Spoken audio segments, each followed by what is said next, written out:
ஆகாஷ்வாணி.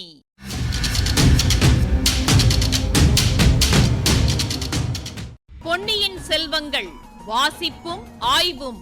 வாசிப்பவர் ராமசுவாமி சுதர்சன் அவர்கள்.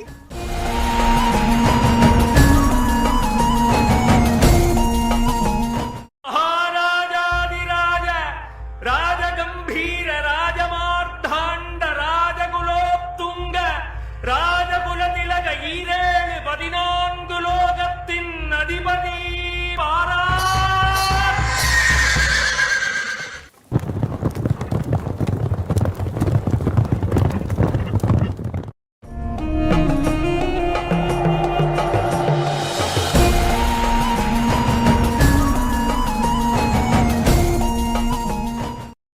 மேற்கூரை இல்லாமல் வேலைப்பாடான கருங்கல் தூண்கள் மட்டும் நின்ற மண்டபத்தை அவர்கள் அடைந்தார்கள். சுற்றிலும் ஓங்கி வளர்ந்திருந்த மரங்கள் அந்த மண்டபத்துக்கு ஓரளவு நிழலை அளித்தன. மண்டபத்தின் மத்தியில் ஒரு மேடான பீடமும் இருந்தது. அங்கே சென்று இளவரசரும் சேனாதிபதியும் பார்த்திபேந்திரனும் அமர்ந்தார்கள். வந்தியத்தேவனும் ஆழ்வார்க்கடியானும் சற்று தள்ளி நின்றார்கள். இன்னொரு பக்கத்தில் ஒரு தூணின் மறைவில் பூங்குழலி நின்று கொண்டிருந்தாள். அங்கிருந்தபடி அவள் இளவரசரையும் வந்தியத்தேவனையும் பார்க்கக்கூடியதாயிருந்தது. அந்த கூரையில்லாத மண்டபத்தைச் சுற்றிலும் வீரர்கள் வியூகம் வகுத்தது போல 2 வரிசையாக நின்றார்கள். இன்னும் சற்று தூரத்தில் குதிரைகளும் யானையும் நிறுத்தப்பட்டிருந்தன. இளவரசர் பார்த்திபேந்திரனை பார்த்து, என் தமையனாரும் பாட்டனாரும் என்ன செய்தி சொல்லி அனுப்பியிருக்கிறார்கள்? கேட்க ஆவலாயிருக்கிறேன் என்றார். இளவரசே, சோழ ராஜ்யம் பெரிய அபாயத்துக்கு உள்ளாகியிருக்கிறது. இது தங்களுக்கு தெரிந்திருக்கும். ஆமையா, சக்கரவர்த்தி நெடுநாளாக நோய்வாய்ப்பட்டிருக்கிறார். அபாயம் அது மட்டுமல்ல, சாம்ராஜ்யத்துக்கே பேரபாயம் நேர்ந்திருக்கிறது. பெரிய அதிகாரங்களில் உள்ளவர்கள் துரோகிகளாகிவிட்டார்கள். சக்கரவர்த்திக்கும் பட்டத்து இளவரசருக்கும் தங்களுக்கும் விரோதமாக சதி செய்ய தொடங்கிவிட்டார்கள். தங்கள் தமையனாருக்கு பட்டமில்லை என்று சொல்லிவிட்டு சிவபக்தி வேஷதாரியான ருத்ராட்ச பூனை மதுராந்தகனுக்கு பட்டம் கட்டுவது என்று தீர்மானித்திருக்கிறார்கள். பழுவேட்டரையர்களும் சம்புவரையர்களும் இரட்டைக்குடை ராஜாளியாரும் மழபாடி மழவரையரும் மற்றும் இவர்களைப் போன்ற வேறு பல துரோகிகளும் இந்த கூட்டு சதியில் சேர்ந்திருக்கிறார்கள். ஆனால் அவர்கள் முயற்சி பற்றி நாம் சிறிதும் கவலைப்பட வேண்டியதில்லை. வடதிசை சைன்யமும் தென் திசை சைன்யமும் நம் வசத்தில் இருக்கின்றன. திருக்கோவலூர் மிலாடுடையாரும் கொடும்பாளூர் பெரிய வேளாரும் நம் பக்கம் இருக்கிறார்கள். இவர்களுடைய உதவிகளைக் கொண்டும் சைன்யத்தின் துணை கொண்டும் துரோகிகளின் சதியை ஒரு நொடியில் சின்னாபின்னப்படுத்தி விடலாம். ஆனால் எதிரிகளுக்கு அதிக காலம் இடம் கொடுத்து விடக்கூடாது. துரோகிகளின் சூழ்ச்சியை முளையிலேயே கிள்ளியெறிந்து விட வேண்டும். இப்படிப்பட்ட நிலைமை ஏற்பட்டிருப்பதை முன்னிட்டு தங்களை உடனே காஞ்சிக்கு அழைத்து வரும்படியாக தங்கள் தமையனாரும் பாட்டனாரும் என்னை அனுப்பி வைத்திருக்கிறார்கள்.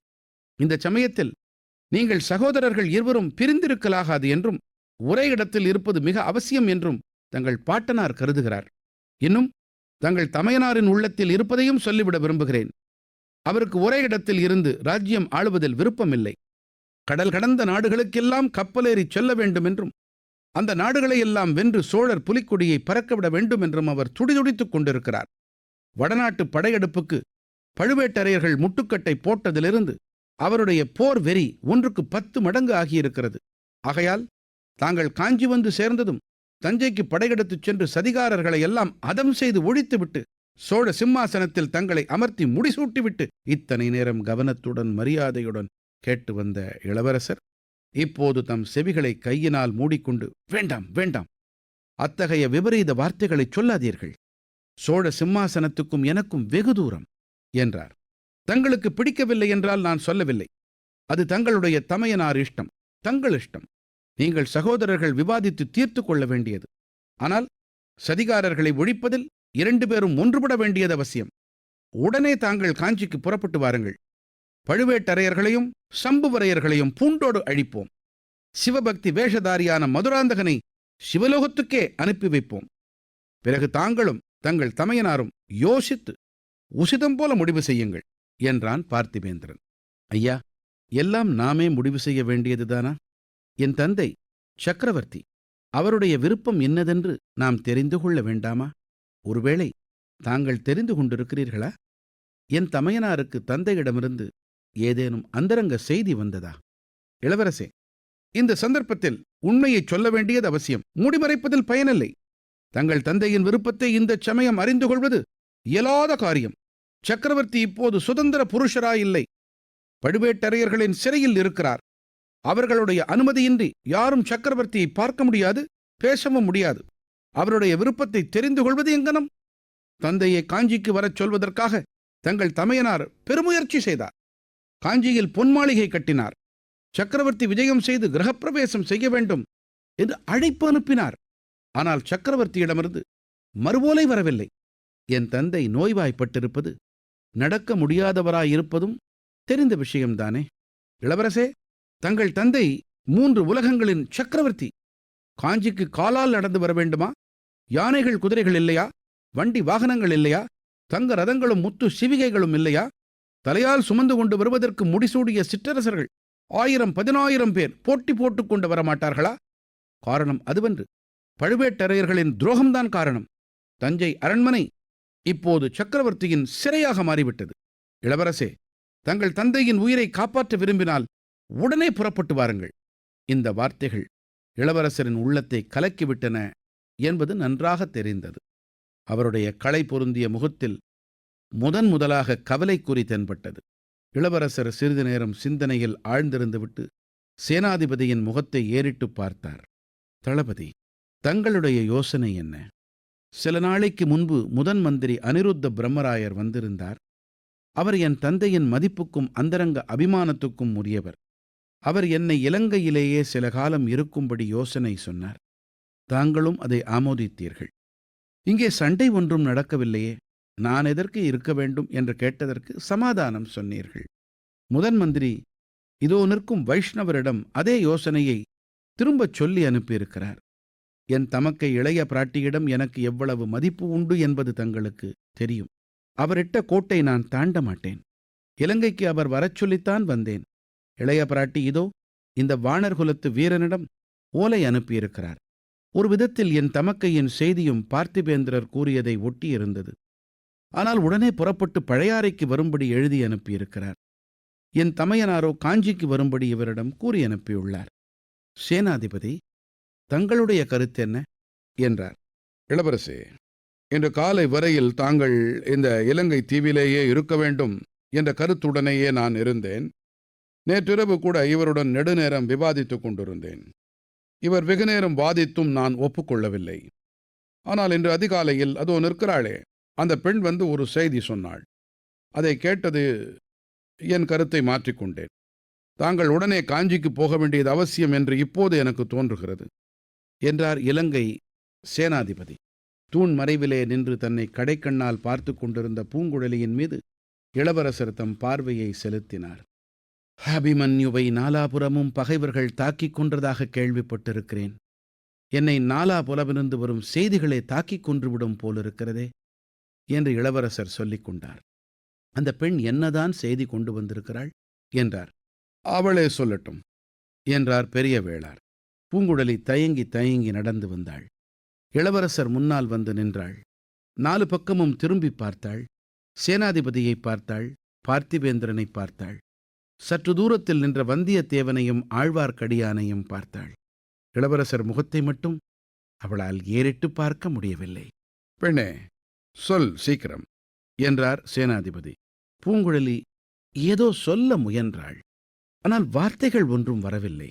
ஆஹா, இந்த உலகமே ஊமை மயமாகிவிட்டது போல காண்கிறது என்றார் அருள்மொழிவர்மர். அவ்வளவுதான். பூங்குழலி தன் கண்ணிமைகளை உயர்த்தி ஒரு தடவை, ஒரு கணத்திலும் சிறிய நேரம் இளவரசரை நோக்கினாள். அதற்குள் அந்த கண்களில் கண்ணீர் ததும்பி வழிய ஆரம்பித்து விட்டது. உடனே அங்கிருந்து ஓட்டம் பிடித்தாள். ஓடிப்போய் தூரத்தில் அடர்ந்து வளர்ந்திருந்த மரங்களுக்கிடையில் மறைந்தாள். எல்லாரும் வியப்புடன் அதை பார்த்து கொண்டு நின்றார்கள். வந்தியத்தேவன் முன்வந்து, ஐயா, இவள் 300 தடவை இப்படித்தான் ஓடினாள். நான் தொடர்ந்து போய் பிடித்து கொண்டு வருகிறேன் என்றான். அப்படியே செய். ஆனால் அதற்குள் அவள் கொண்டு வந்த செய்தி என்ன என்பதை சேனாதிபதி சொல்லட்டும் என்றார் இளவரசர். அதற்கு சேனாதிபதி, அதை 2 வார்த்தைகளில் சொல்லிவிடலாம் இளவரசே. தங்களை சிறைப்பிடித்து கொண்டு வருவதற்காக பழுவேட்டரையர்கள் 2 பெரிய மரக்கலங்களையும் அவை நிறைய போர் வீரர்களையும் அனுப்பியிருக்கிறார்கள். மரக்கலங்கள் தொண்டைமான் ஆற்று கால்வாயில் புகுந்து மறைவான இடத்தில் வந்து நிற்கின்றன என்றார். இப்பகுதியின் ஆய்வினை வழங்குகிறார் ஐங்கரன் அவர்கள்.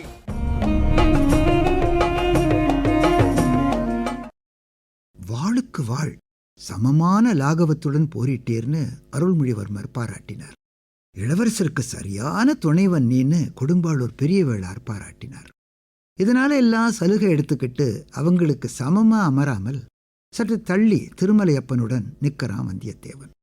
பொறாமையால கருவிக்கிட்டு இருந்த பார்த்திபேந்திரனுக்கு இது கொஞ்சம் திருப்தியை தந்திருக்கும். அவன் பேச்சில் இருந்த இருமாப்பு துணியை கேட்டோம். கூட்டுச்சதியில சேர்ந்திருக்கிற துரோகிகளின் முயற்சி பத்தி நாம கொஞ்சமும் கவலைப்பட வேண்டியதில்ல. ஒரு நொடியில சதியை சின்னா பின்னப்படுத்திடலாம். சின்னா பின்னம்ங்கிற தொடருக்கு விளக்கம் பார்த்துட்டு மேல போகலாம். சின்ன வெட்டுதல், பின்ன துண்டாக்குதல், சின்னா பின்னப்படுத்துதல், வெட்டி சிதைத்தல். மேற்கூரை இல்லாம தூண்கள் மட்டுமே நிக்கிற மண்டபத்துல கொஞ்சம் மேடான இடத்துல பெரிய வேளாருக்கும் அருள்மொழிவர்மருக்கும் இணையா அமர்ந்திருக்கிற பார்த்திபேந்திரன் பேச்சுல பிறழ்வையும் கவனிக்கிறோம். பாட்டனார் மலையமான், அருள்மொழி இங்க வந்த பிறகு உன் சகோதரியையும் இங்கே தருவிச்சிடலாம். அப்புறம் நமக்கு ஒரு கவலையும் இல்லை. இளைய பிராட்டி சொல்றபடி நாம் கேட்டு நடந்து வந்தா போதும்னு சொன்னார். ஆதித்த கரிகாலன் அருள்மொழி இங்க வந்த பிறகு பாட்டனும் பேரனும் யோசிச்சு என்ன வேணுமோ செய்து கொள்ளட்டும்னு சொன்னான்.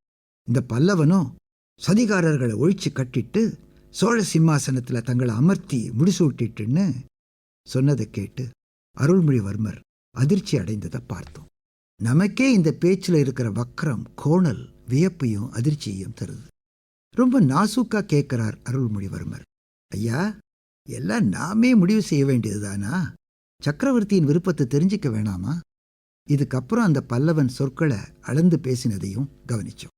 இலங்கை தீவின் வடக்கு பகுதியையும் மத்திய பகுதியையும் இணைக்கிற இடம் யானை இரவு. வடக்கு தெற்கா ஓடும் தொண்டைமானாறு இந்த யானை இரவுக்கு வடமேற்கே இருக்குது. அருள்மொழிவர்மரை சிறைப்படுத்தி கொண்டு போக 2 கப்பல்கள் இங்கேதான் மறைவா நிக்கிறதா பூங்குழலி சொன்னதாக பெரிய வேளார் சொல்றார். சிறைப்படுத்துறதா? அதுவும் அருள்மொழிவர்மரையா? அங்க இருந்தவங்கள பதறாத ஒரே ஆள் ஆழ்வார்க்கடியானாகத்தான் இருக்கணும். இந்த செய்தி உண்மையோ பொய்யோ பொன்னியின் செல்வரை ரகசியமா பழையாறைக்கு அழைச்சிக்கிட்டு போயிடணும். வந்தியத்தேவன் பூங்குழலியை பிடிக்க ஆயத்தமாயிருப்பதுக்கு இதுதான் காரணமா?